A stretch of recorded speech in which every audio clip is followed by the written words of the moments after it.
नमस्कार दोस्तों, स्टडी करना 24 चैनल में आपका स्वागत है। आज हम यूपी टेट ईवीएस की एक महत्वपूर्ण क्लास लेके आए हैं जिसमें हम चर्चा करेंगे जैव विविधता एवं पर्यावरण संरक्षण के बारे में।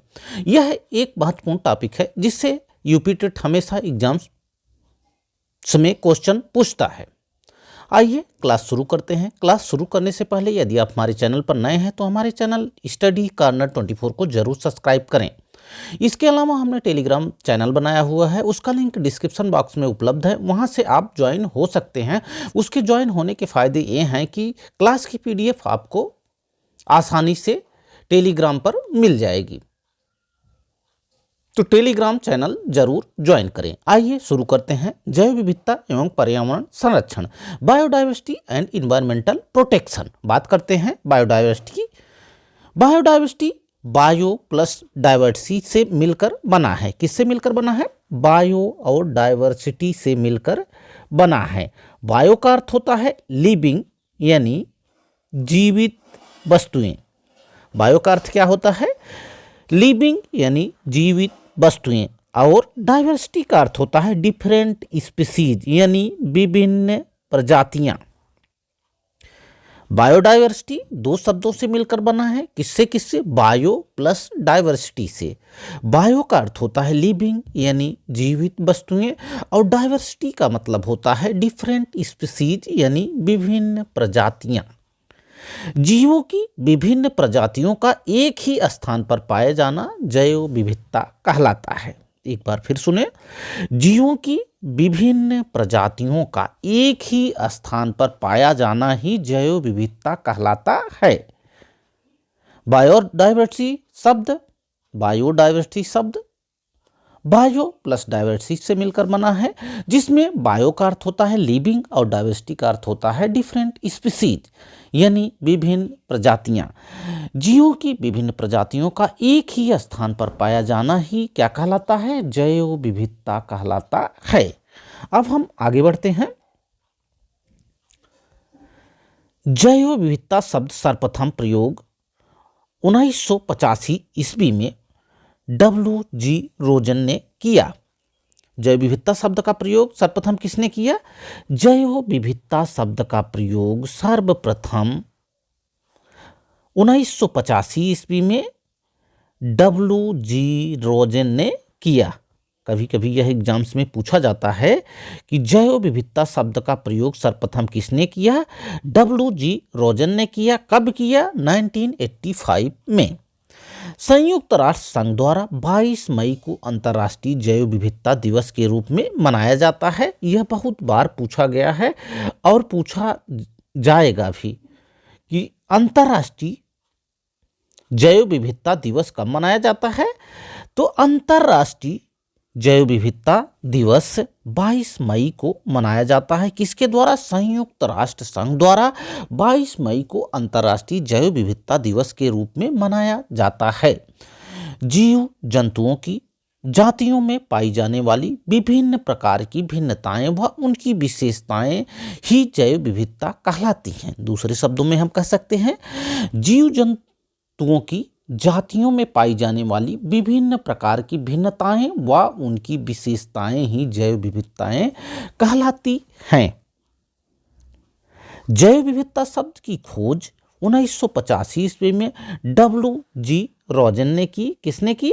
W.G. रोजन ने जैव विविधता शब्द की खोज 1985 ईस्वी में की। W.G. रोजन ने।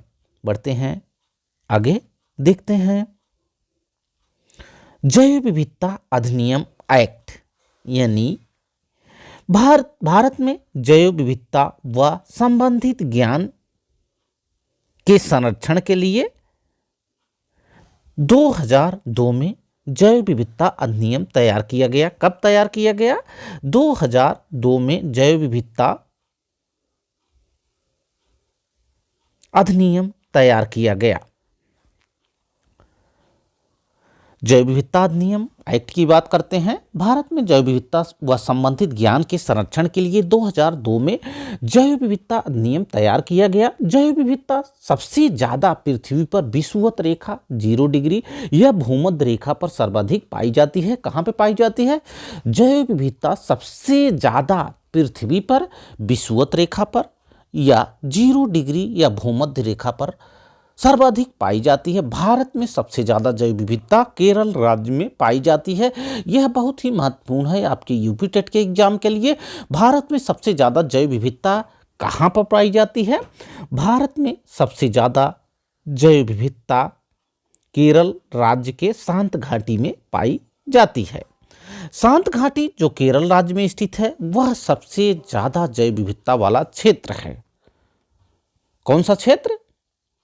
शांति घाटी जो कि केरल राज्य में है, सबसे ज्यादा जैव विविधता वाला क्षेत्र है।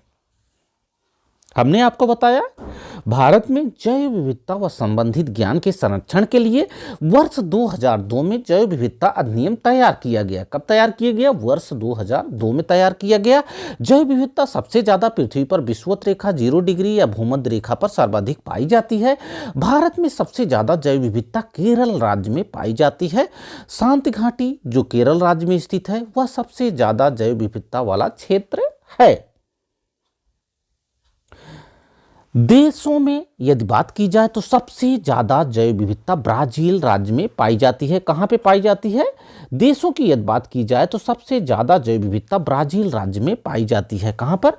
ब्राजील राज्य में सबसे ज्यादा जैव विविधता पाई जाती है। यदि हम देशों की बात करें तो देशों में सबसे ज्यादा जैव विविधता ब्राजील राज्य में पाई जाती है।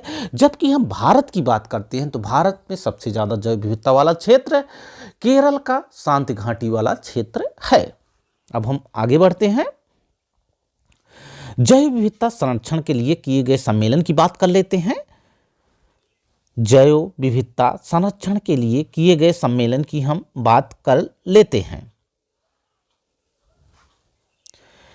पहला कार्टाजेना सम्मेलन, किसकी बात करते हैं? कार्टाजेना सम्मेलन की बात करते हैं। सन 2000 में पेरिस में हुआ। कार्टाजेना सम्मेलन कहां पे हुआ? कार्टाजेना सम्मेलन कहां पे हुआ? कार्टाजेना सम्मेलन हुआ 2000 ईस्वी में पेरिस में। कहां पे? पेरिस में हुआ। कार्टाजेना सम्मेलन कहां पे हुआ? वर्ष 2000 ईस्वी में यह पेरिस में हुआ। कार्टाजेना सम्मेलन कहां पे हुआ? कार्टाजेना सम्मेलन पेरिस में हुआ। इसका मुख्य उद्देश्य क्या था? उन प्रजातियों का संरक्षण करना था जिनका जीन बदल रहा है। इसका नाम जैविक संबंधित जीव यानी LMO लिविंग मॉडिफाइड ऑर्गेनिज्म रखा गया। कार्टाजेना सम्मेलन 2000 ईस्वी में पेरिस में हुआ। इसका मुख्य उद्देश्य उन प्रजातियों को संरक्षण करना था जिनका जीन बदल रहा है। इनका नाम जैविक संबंधित जीव LMO लिविंग मॉडिफाइड ऑर्गेनिज्म रखा गया। अब हम बात कर लेते हैं नगोया सम्मेलन की, जो 2010 ईस्वी में जापान में किया गया। नगोया सम्मेलन कहां पे हुआ? नगोया सम्मेलन वर्ष 2010 ईस्वी में जापान में किया गया। इसका मुख्य उद्देश्य क्या था? इसका मुख्य उद्देश्य था प्रजातियों के संरक्षण में वृद्धि। क्या मुख्य उद्देश्य था? प्रजातियों के संरक्षण में वृद्धि इसका मुख्य उद्देश्य था। और सदस्य देश भागीदारी निभाएगा। नगोया सम्मेलन सन 2010 ईस्वी में जापान में किया गया। इसका मुख्य उद्देश्य प्रजातियों के संरक्षण में वृद्धि तथा सदस्य देश भागीदारी निभाएगा, इसका मुख्य उद्देश्य था। अब हम बात कर लेते हैं परीक्षा संबंधी महत्वपूर्ण प्रश्न की। किसकी बात करते हैं? परीक्षा में जो प्रश्न पूछे जाते हैं उसकी बात हम कर लेते हैं। परीक्षा संबंधी महत्वपूर्ण प्रश्न की बात करें तो भारत में सर्वाधिक जैव विविधता कहाँ पाई जाती है? तो भारत में सबसे ज़्यादा जैव विविधता शांत घाटी यानी साइलेंट वैली जो कि केरल राज्य में स्थित है वहाँ पे पाई जाती है। बहुत ही महत्वपूर्ण प्रश्न है, यह पूछा भी गया है और पूछे जाने की भी संभावनाएं हैं।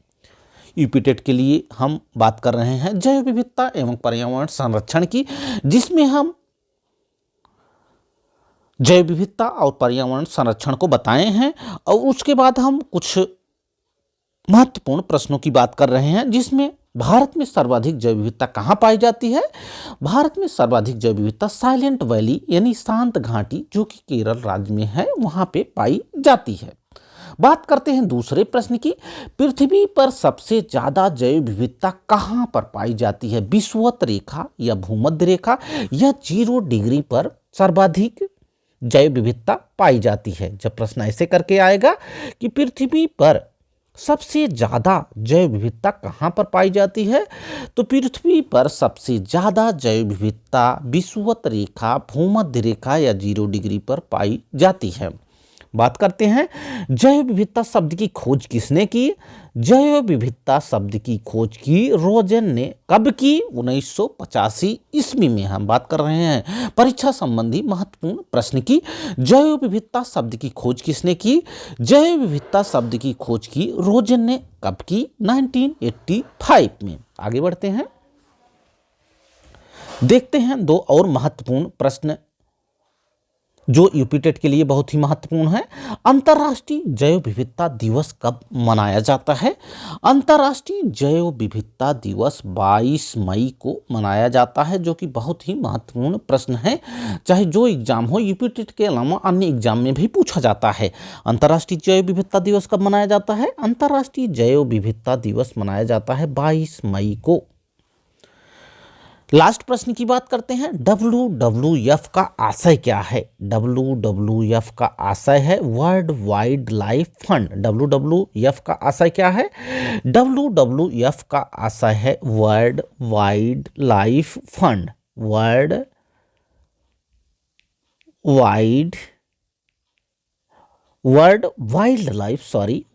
वाइल्ड लाइफ फंड इसका फुल फॉर्म होता है। WWF का आशय होता है वर्ल्ड वाइल्ड लाइफ फंड, जो कि बहुत ही महत्वपूर्ण है यूपीटेट की परीक्षा के दृष्टि से। आशा है कि जो बातें आज हमने इस चैप्टर में बताई आपको समझ में आई होंगी। इसके अलावा हमने आपको बताया कि आप हमारे टेलीग्राम चैनल से जरूर जुड़ जाइए, उसका लिंक डिस्क्रिप्शन बॉक्स में उपलब्ध है, वहाँ से जाके आप ज्वाइन हो सकते हैं, क्योंकि उसके ज्वाइन होने के ढेर सारे फायदे हैं।